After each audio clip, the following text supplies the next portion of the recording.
আজকে আমাদের পড়ার বিষয় হলো পর্যায় সারণী। ক্লাস 10-এর দ্বিতীয় একটা চ্যাপ্টার, যেটার নাম হচ্ছে আমাদের ক্ষেত্রে কি পর্যায় সারণী। এই চ্যাপ্টারে 3টা ফেজে কাজ করা হয়েছে।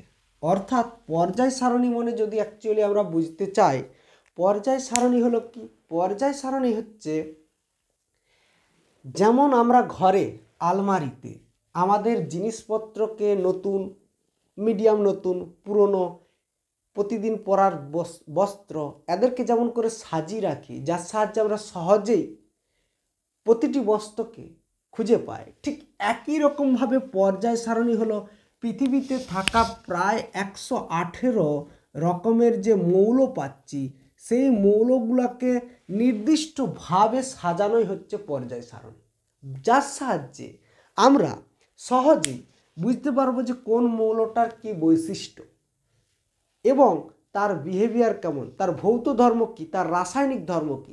এই সকল বিষয়গুলো সহজে বুঝবার জন্য তৈরি হতে লাগলো পর্যায় সারণী। এই পর্যায় সারণী করতে যে বহু বিজ্ঞানীরা এই মৌলগুলোকে সহজ সাজাবার চেষ্টা করেছে। সাজাবার চেষ্টা করতে গেলেও কি হয় না, বেশিরভাগ ক্ষেত্রে অনেকেই ভুল হয়। ভুল হতে হতে তার ঠিক করতে করতে বর্তমানে আধুনিক পর্যায় সারণীর সৃষ্টি হয়েছে।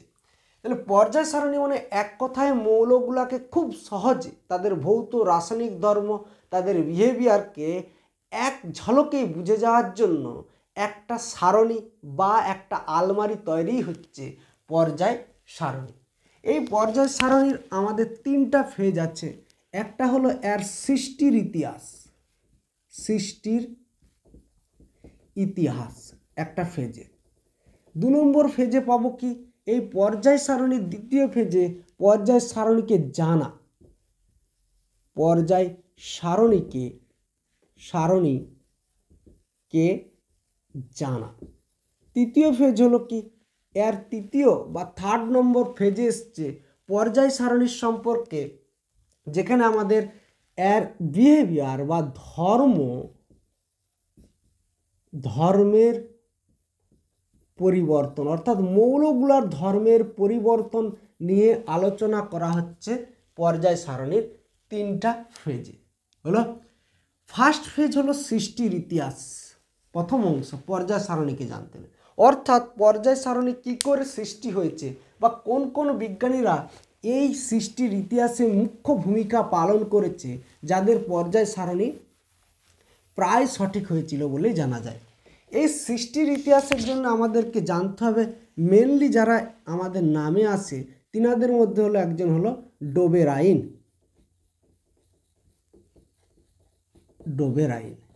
2 নম্বরে আসে কে, নিউল্যান্ডের অষ্টক সূত্র বা নিউল্যান্ড। 3 নম্বরে জানতে হবে লোথার মেয়ারকে। 4 নম্বরে জানতে হবে লোথার মেয়ারের ধারণা থেকে এসেছিলেন মেন্ডেলিফ। আর 5 নম্বরে জানবো মোজেল এবং আধুনিক পর্যায় সূত্র।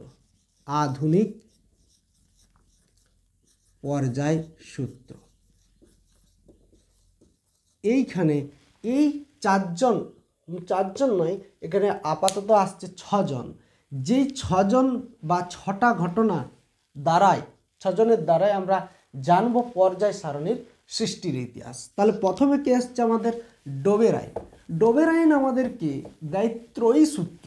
ডোবেরাইনের তাই আমরা পাবো কি ত্রয়ী সূত্র পাবো, যেখানে ডোবেরাইনের ত্রয়ী সূত্র দ্বারা যেখানে আমরা ডোবেরাইনের ত্রয়ী সূত্রের বিশ্লেষণ করব। ত্রয়ী সূত্র দিলেন কে, ডোবেরাইন।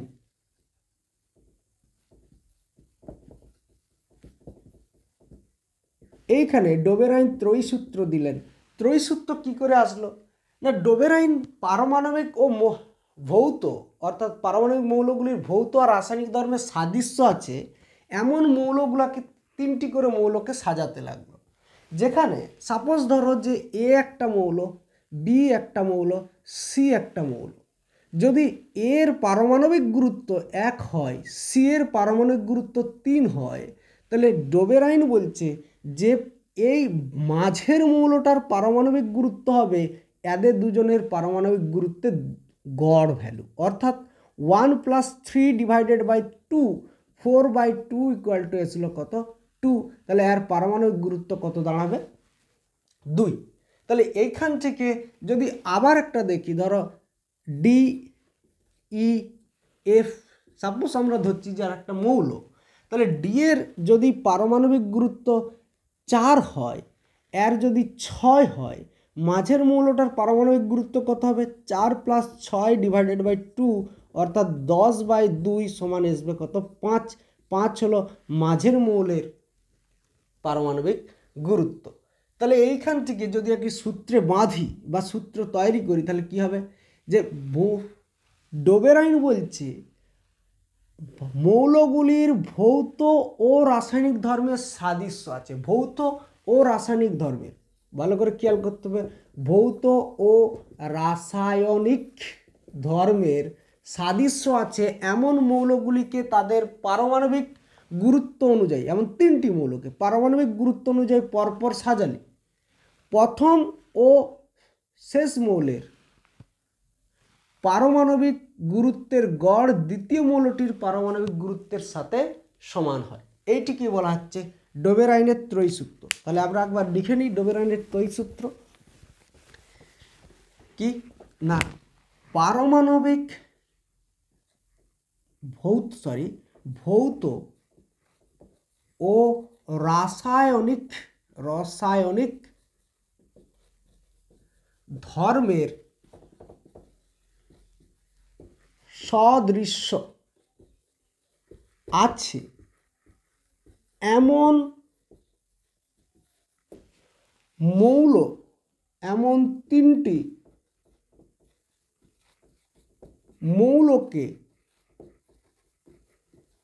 মৌলকে তাদের পারমাণবিক গুরুত্ব অনুযায়ী সাজানো হলে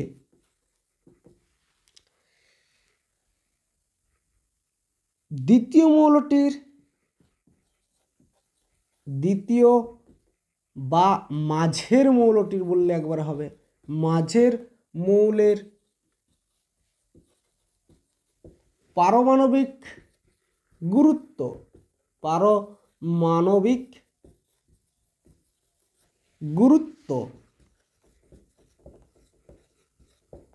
অপর 2 মৌলের পারমাণবিক গুরুত্বের গড় এর সমান হয়, এইটাকে বলা হচ্ছে কি ডোবের আইনের ত্রয়ী সূত্র। ভালো করে বুঝো, যদি বর্তমান মৌল দ্বারা দেখি তাহলে আমরা পাবো কি যে লিথিয়াম, সোডিয়াম আর পটাশিয়াম, এদের ক্ষেত্রে লক্ষ্য করলে লিথিয়ামের কত হয়? লিথিয়ামের হয় হচ্ছে 6, সোডিয়ামের হয় 39, 39 একটা হয়, আর এটা 7-এর কাছাকাছি আসে। তাহলে এটাকে 6 না ধরো 7 হয়। তাহলে যদি মাঝের এই মৌলটার পারমাণবিক গুরুত্ব লক্ষ্য করতে যাই তাহলে কত হবে? যে 39 + 7 / 2 মানে 46 / 2, তার মানে হলো কত? 23। তাহলে এর পারমাণবিক গুরুত্ব হয়ে যাবে 23। হলো, এদের দুজনের গড়ের সঙ্গে সমান। এইটা হলো ডোবের আইনের ত্রয়ী সূত্র। ডোবের আইন এইভাবে কি করতে লাগলো? পর্যায় সারণী অর্থাৎ মৌলগুলোকে পরপর সাজাতে লাগলো। কিন্তু ডোবের আইন কিছু দূর যেয়ে ব্যর্থ হয়ে পড়লো। তাই ডোবের আইনের সূত্র বেশি দূর এগাতে পারল না। তো সেই সূত্রে যে যতদূর পড়েছিল তারপরে যখন আর এগাতে পারল না, তখন ডোবের আইনের সূত্র কি হলো, পর্যায় সারণীর জন্য বাদ চলে গেল। এই ডোবের আইনের সূত্র যে সীমাবদ্ধতা এসলো, অর্থাৎ প্রয়োগ সূত্রের সীমাবদ্ধতা এসে গেল, তাহলে যেহেতু বাড়তে পারেনি তাই তার ক্ষেত্রে কি হলো, সীমাবদ্ধতা এসে গেল। সীমাবদ্ধতায় 1 নম্বরে যদি লক্ষ্য করতে যাই, যে ডোবের আইন কি করলো, এরকম চারটি ঘটনা, অর্থাৎ পরপর করে তিনটা মৌল নিয়ে এরকম 4টি জোড় গঠন করতে পেরেছিল। তাহলে 1 নম্বরে যদি আমি জোড় পয়েন্ট করি, তাহলে বলতে পারবো যে ডোবের আইন বা ডোবেরিনার এই ধরনের 4টি জোড় গঠন করতে সক্ষম হয়, 4টি জোড় গঠন করতে সক্ষম হন। এর ঊর্ধ্বে তিনি অসফল হলেন। এইটা হলো তার একটা অসুবিধা বা সীমাবদ্ধতা। 2 নম্বরে আসলো জোড়ের পর যে সমধর্মী মৌল পয়েন্ট আসলো, যেখানে আমরা বলতে পারবো বা তিনার ক্ষেত্রে দেখা গেছে তিনার এই সূত্র সমধর্মী অন্যান্য মৌলের ক্ষেত্রে আবার প্রযোজ্য হচ্ছে। তাহলে সমধর্মী অনেক অন্যান্য মৌলের ক্ষেত্রে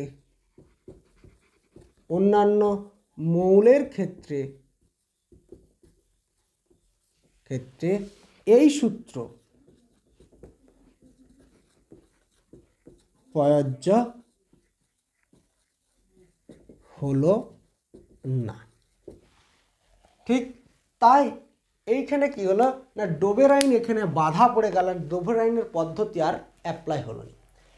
ডোবের আইনের পদ্ধতি যেই না অ্যাপ্লাই হলো, তারপরেই ডোবের আইনের পরেই আরও একজন বিজ্ঞানী, যার নাম আমরা বললাম নিউল্যান্ডে ট্রাই করলেন কি পর্যায় সারণীকে সাজাবে বলে। তাই নিউল্যান্ড কিভাবে সাজাচ্ছিলেন, তাহলে এর পরের অংশ আমরা দেখি কার বিষয়ে না, নিউল্যান্ডের বিষয়ে। নিউল্যান্ড বললেন যে বাবু এরকম করে নয়, পর্যায় ক্রমে কিছু জিনিস পুনরাবৃত্ত হবে। তিনি বললেন যদি ধরুন সাপোজ ধরি আমাদের এটাকে এসছে এবারে নিউল্যান্ড বলছেন যদি সাপোজ এ বি সিকে আমরা মৌল হিসাবে ধরি বুঝবার জন্যে, যে A B C D E F G, তারপরে যে এইচ আসবে, H I J K L M N, এদেরকে নিউল্যান্ড বলছে পারমাণবিক গুরুত্ব। সাপোজ ধরো আর 1 2 3 4 5 6 7 8 9 10 11 12 13 14। নিউল্যান্ড বলছে যে পারমাণবিক গুরুত্ব অনুযায়ী মৌলগুলিকে পরপর সাজানো হলে তাহলে যে কোনো নির্দিষ্ট মৌল থেকে যাত্রা শুরু করে আগত অষ্টম মৌলটি তার সমধর্মী হয়। যেমন এ থেকে যাত্রা শুরু করেছি 1 2 3 4 5 6 7 8, 8 নম্বরে মৌলটা যে এসছে এর সঙ্গে সমধর্মী হবে। মানে যদি আমরা ইমাজিন করি যদি এ খুব বদমাইশ প্রকৃতির হয়, তাহলে এইচও কি হবে, বদমাইশ প্রকৃতির হবে। অর্থাৎ এরও যা বৈশিষ্ট্য পাবো এইচেরও তাই ভৌত ও রাসায়নিক ধর্মের সাদৃশ্য পাবো। সাপোজ আমরা বললাম যে এখান থেকে যাত্রা শুরু করব, অর্থাৎ 1 2 3 4 5 6 7 হলো 1 2 3 4 5 6 7, এখান থেকে যাত্রা শুরু করলে এটা 1 হচ্ছে, 2 হচ্ছে, 3 হচ্ছে, 4 হচ্ছে, 5 6 7, এইটা কি হলো 8। তাহলে ডি এর সাথে কে এরও সমবৈশিষ্ট্য, ডি যদি শান্ত ভদ্র হয় তাহলে এই জায়গায় কেউ শান্ত ভদ্র হবে, অর্থাৎ সমধর্ম লক্ষ্য করা যাবে। কত যে কোনো নির্দিষ্ট মৌল থেকে যাত্রা শুরু করে আগত অষ্টম মৌলে সমধর্ম আমরা লক্ষ্য করতে পারবো। তাহলে এইটা হলো নিউজিল্যান্ডের সূত্র। আবারও দেখো, মুখস্থের জায়গা নেই, শুধুমাত্র বললেই হলো যে পারমাণবিক গুরুত্ব অনুযায়ী মৌলগুলিকে পরপর সাজানো হলে যে কোনো মৌল থেকে যাত্রা শুরু করে আগত অষ্টম মৌলটি প্রথম মৌলের সঙ্গে সমধর্মী হয় বা ভৌত রাসায়নিক ধর্ম সমান হয়। তাহলে সূত্রটা লিখি যে কোনো এই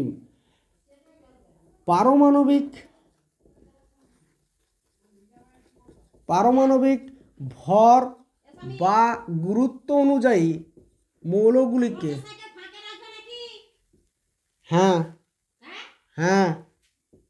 গুরুত্ব অনুযায়ী মৌলগুলিকে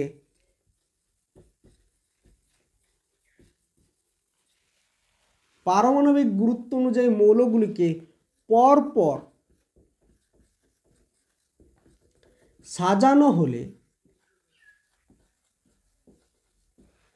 যে কোনো মৌল থেকে সাজানো হলে নির্দিষ্ট মৌল থেকে যাত্রা করে আগত অষ্টম মৌলটির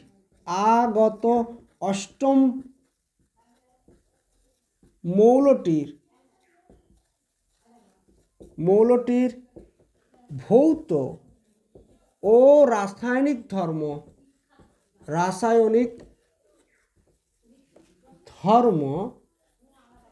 আগত অষ্টম মৌলটির ভৌত রাসায়নিক ধর্ম প্রথম মৌলের সাথে সদৃশ্য হয়। হলো, এইটাকে বলা হচ্ছে কি নিউল্যান্ডের অষ্টক সূত্র। এইখানে নিউল্যান্ড কি করলেন না, নিউল্যান্ডও কিছু দূর যেয়ে আটকে গেলেন। কেন? তাই তার এখানে এসে গেল তিনার কিছু সীমাবদ্ধতা এসে গেল। যেই সীমাবদ্ধতায় তিনি কি বললেন, এক নম্বরে তার সীমাবদ্ধতা হলো যে সে ক্যালসিয়াম পর্যন্ত তার সূত্র প্রযোজ্য হলো। বুঝে? এর ঊর্ধ্বে তার সূত্র প্রযোজ্য হয় না। তাই এক নম্বরে বললাম কি যে ক্যালসিয়াম পর্যন্ত তার সূত্র সীমাবদ্ধ রইল, তার ঊর্ধ্বে যদি যাই তখন হচ্ছে বা এটাকে দ্বিতীয় নম্বরে একটা পয়েন্ট করে বলতে পারি যে উচ্চ পারমাণবিক গুরুত্ব মৌলগুলির ক্ষেত্রে এই সূত্র প্রযোজ্য হলো না। উচ্চ পারমাণবিক গুরুত্ব যুক্ত মৌলের ক্ষেত্রে সূত্র প্রযোজ্য হয় না। এইটা হলো কি নিউল্যান্ডের সূত্রের কি হলো, সূত্র ছিল এইটা, এবং এই সূত্রের সেটা কি হলো, সীমাবদ্ধতা এসে গেল। ক্লিয়ার? সীমাবদ্ধতা হওয়ার পরে, নিউল্যান্ডের সীমাবদ্ধতা হওয়ার পরেই তাহলে অন্যান্য বিজ্ঞানীরা দুটা জায়গা থেকে ভাবনা বা ধারণা নেওয়ার পরেই লোথার মেয়ার কি করলেন না, লোথার মেয়ার দেখতে লাগলেন যে এইখানে তাহলে কি ভুল আসছে তা নিয়ে পর্যালোচনা করতে লাগলেন। তিনি মৌলের কি করলেন না, ঘনত্ব নির্ণয় করতে গেলেন প্রতিটা মৌলের। তাহলে ঘনত্ব নির্ণয় করে তাদেরকে একটি গ্রাফ পেপারে সাজালেন এবং তারপরে তিনি একটা সিদ্ধান্তে আসলেন, যেটা ছিল লোথার মেয়ারের ধারণা। লোথার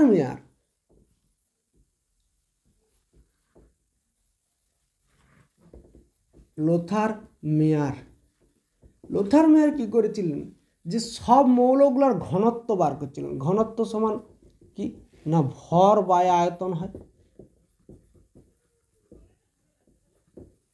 ভর বাই আয়তন হয়, প্রতিটি মৌল কি করলো, তিনি ঘনত্ব বার করতে গেলেন। সেই জায়গায় তিনি দেখলেন ঘনত্ব বার করতে যে প্রত্যেকটা মৌলকে ঘনত্ব বার করে তাদেরকে একটা গ্রাফ পেপারে সাজালেন, যেদিকে এদিকে থাকলো আয়তন আর এদিক দিকে রইল পারমাণবিক গুরুত্ব বা ভর। সাহায্যে তিনি একটা গ্রাফ পেপার প্লট করলেন। যেই গ্রাফ পেপার তার হলো কি এই রকমভাবে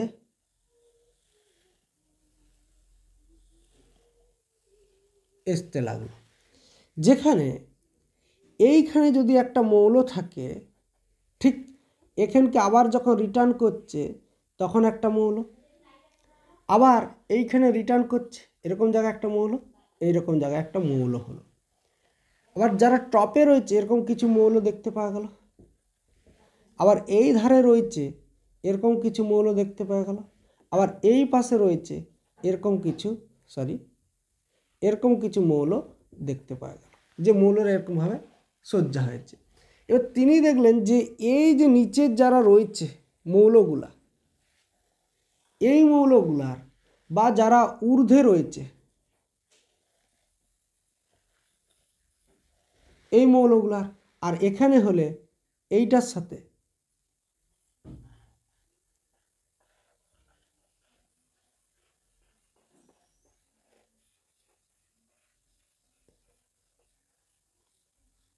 এইটার সাথে এই মৌলগুলা, নিচের এই মৌলগুলা, এই যে যারা নিচে নিচে রয়েছে এরা সদৃশ্যযুক্ত,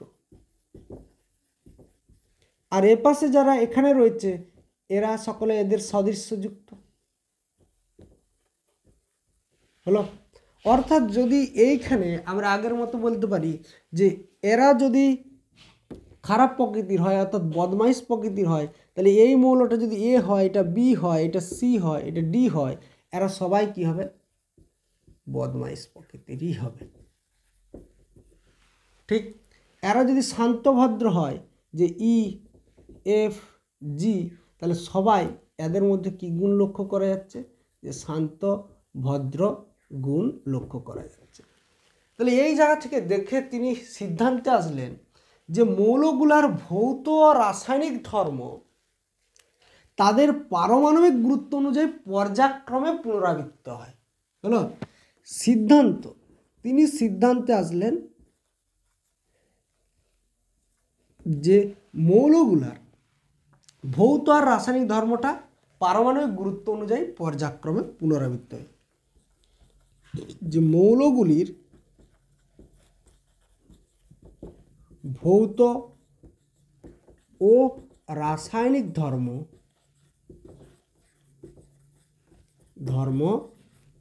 কি বলেছেন, পারমাণবিক গুরুত্বের সাথে বা পারমাণবিক ভরের সাথে পারমাণবিক গুরুত্বের সাথে পর্যায়ক্রমে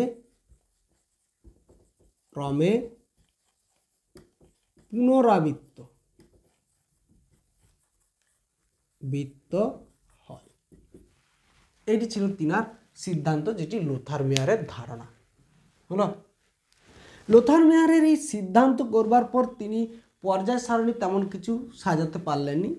এই সিদ্ধান্তকে কমপ্লিটলি কপি করলেন কে, মেন্ডেলিভ সেম সিদ্ধান্ত কপি করলেন এবং তিনি কি করলেন, পর্যায় সারণী গঠন করলেন।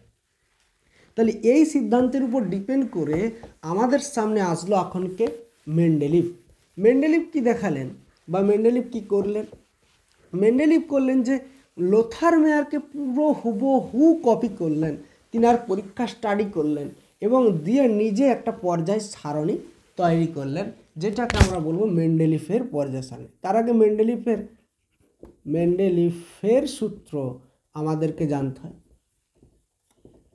মেন্ডেলিফ তাহলে সেম সূত্র দিলেন। তিনি বললেন মৌলগুলির ভৌত রাসায়নিক ধর্ম কারণ লোথার মেয়ার কাছ থেকে কপি করেছে। মৌলগুলির ভৌত ও রাসায়নিক ধর্ম কি হয়? ধর্ম পারমাণবিক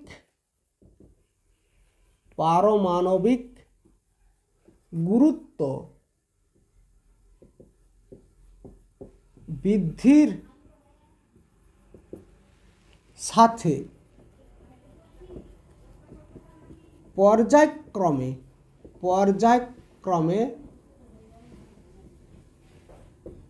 পুনরাবৃত্ত হয়। মৌলগুলির ভৌত ও রাসায়নিক ধর্ম পারমাণবিক গুরুত্ব বৃদ্ধির সাথে পর্যায়ক্রমে পুনরাবৃত্ত হয়। মেন্ডেলিভ কী করলেন? লোথার মেয়ারের কাছ থেকে হুবহু কপি করলেন। হুবহু কপি করেও তিনি এবারে কী করলেন? একটা পর্যায় সারণী গঠন করলেন। জিনার পর্যায় সারণীতে পর্যায় ছিল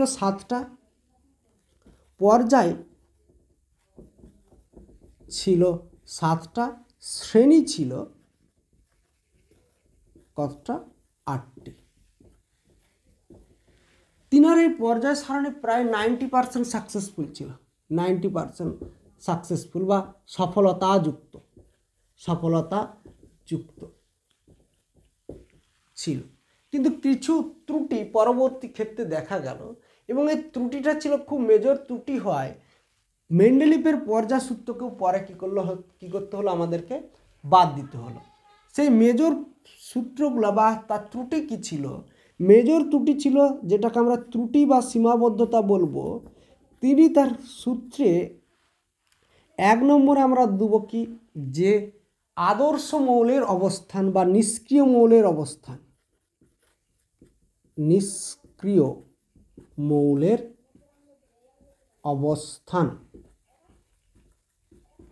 মৌলের অবস্থানে কি বলতে পারি বা কি ছিল? তিনি তার শ্রেণীতে একটি নিষ্ক্রিয় মৌলকেও স্থান দেওয়ার মতো জায়গা রাখেন। তাহলে তার মেন্ডেলিভের পর্যায় সারণীতে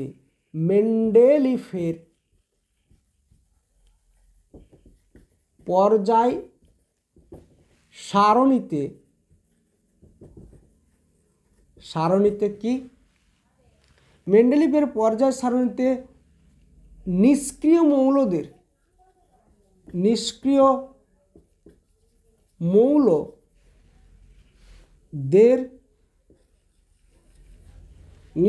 মৌলদের কোনরূপ স্থান দেওয়া হয়নি।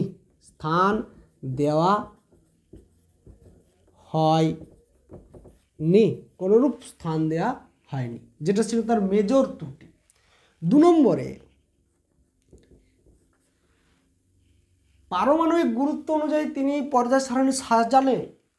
কিছু মৌল হালকা হলেও তাদের আগে দিয়েছে, কিছু মৌল ভারী তাদেরকে পরে স্থান দিয়েছে। কিছু মৌল ভারী তাদেরকে আগে স্থান দিয়েছে, কিছু মৌল হালকা তাদের পরে স্থান দিয়েছে। তাহলে স্থান নির্বাচনে ত্রুটি দ্বিতীয় পয়েন্ট করলো, যেখানে বলবো যে পারমাণবিক গুরুত্ব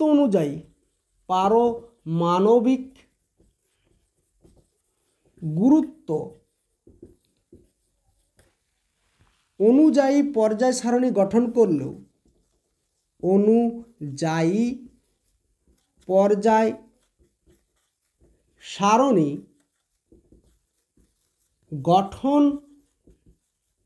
করলেও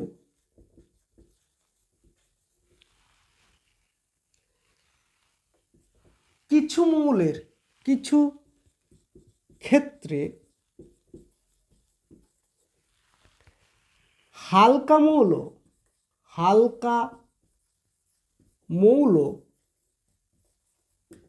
পূর্বে ও না হালকা মৌল পরে ও ভারী মৌল পূর্বে স্থান পেয়েছে। হলো, কিছু মৌল কি করেছে না, তারা হালকা হওয়া সত্ত্বেও, হালকা হলে আগে স্থান পেত, ভারী পরে পেত, কিন্তু হালকা হওয়া সত্ত্বেও তাকে কি করেছে, ভারীর পরে স্থান দিয়েছে। যেমন সেরকম কিছু মৌলগুলা কি কি, যেমন আমরা করলাম যে এই জায়গাটায় উদাহরণটা দেখো, যেমন হলো কি না আর্গন আর হচ্ছে পটাশিয়াম, পটাশিয়াম আর আর্গন, এদের মধ্যে পটাশিয়ামের ভর 39.95 পারমাণবিক ভর, আর এর ভর হচ্ছে 39.10, কিন্তু আর্গন পূর্বে স্থান পেয়েছে, এই আর্গন পরে স্থান পেয়ে, সরি ভুল বলছি, এর ভর হচ্ছে 1.10 আর এর হলো 9.5, 39.10, 39.95 হলো। তাহলে পটাশিয়ামের পর আর্গন স্থান পাওয়ার কথা ছিল, কিন্তু আর্গন পূর্বে স্থান পেয়েছে আর পটাশিয়াম পরে স্থান পেয়েছে।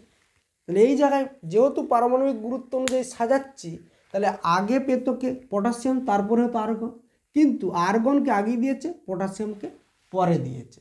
এইটা ছিল তার একটা মেজর ভুল।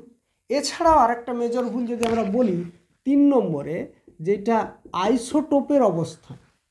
আইসোটোপগুলি একই মৌলের, আইসোটোপগুলিরও পারমাণবিক গুরুত্ব ভিন্ন ভিন্ন, অথচ তাদেরকে কি করেছে, একই শ্রেণীতে স্থান দিয়ে রেখেছে।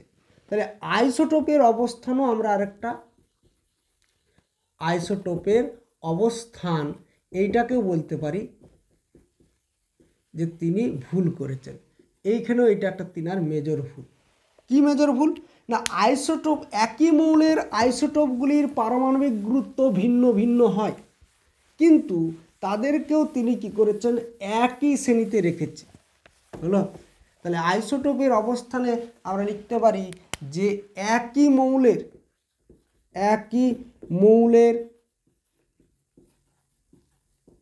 আইসোটোপগুলির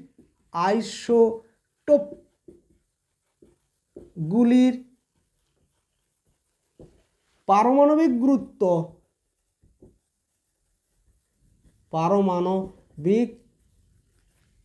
গুরুত্ব ভিন্ন ভিন্ন হয়, কিন্তু তিনি এদের সকলকে একই শ্রেণীতে স্থান দিয়েছেন।